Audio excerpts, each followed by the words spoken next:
This is Ariha town in northern Syria's Idlib province. Idlib is home to 3 million people who since 2015 have been effectively trapped. It is Syria's last remaining opposition enclave, controlled by a chaotic assortment of rebels. Syrian President Bashar al-Assad, strengthened in recent months by support from powerful allies and the reopening of their embassies in Damascus by some Arab countries, is vowing to launch an invasion. Idlib, with its cinder-block towns and villages, could soon be subject to rockets, barrel bombs, and even cluster bombs. The rebels are putting on a brave face. Today we are all gathered here and ready to fight until the last drop of our blood. We are the sons of this territory, and we know it very well. And so do the people displaced from all over Syria, who are now living in this small geographic area, which is just 90 square kilometers.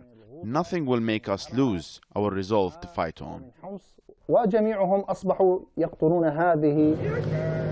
In the middle of Idlib's rolling olive groves, the displaced live in some of the most desperate conditions possible. With no proper housing, they are at the mercy of the elements. We lack everything. There's no food, no money. We have nothing.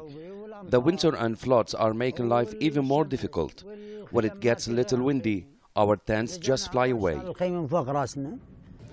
Humanitarian workers warn a full assault on Idlib could spark a refugee crisis of historic proportions, driving millions of people into Turkey and Europe. Yet this theater of war is never lacking in action.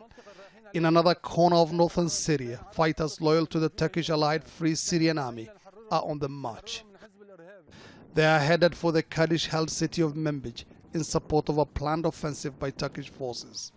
In recent days, Turkey has been massing troops at its border and even sent tanks rolling into territory in Syria that it holds sway over. Turkey considers the Kurdish YPG fighters who control Manbij as terrorists. Turkey's main problem is with groups it considers terrorists finding a foothold in territory to administer inside Syria. I'm talking of the so-called terror corridor of the PYG and PYD Kurdish organizations. But there is also the issue of Syrian refugees. Turkey believes there is a great need to end the conflict in Syria so the refugees can return.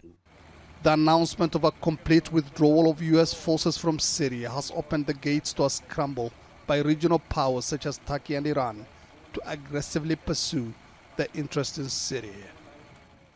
Feeling abandoned by the United States, Kurdish YPG fighters have cut a deal with the Syrian regime and invited its forces to protect them against the planned Turkish offensive. With a foothold now in Kurdish-held territory in northern Syria, Idlib remains the missing plank in Assad's plan to reclaim the whole of Syria. It's just a matter of time, say diplomats, before he turns his attention there. Mohammed, Adow, Al Jazeera, Gaziantep.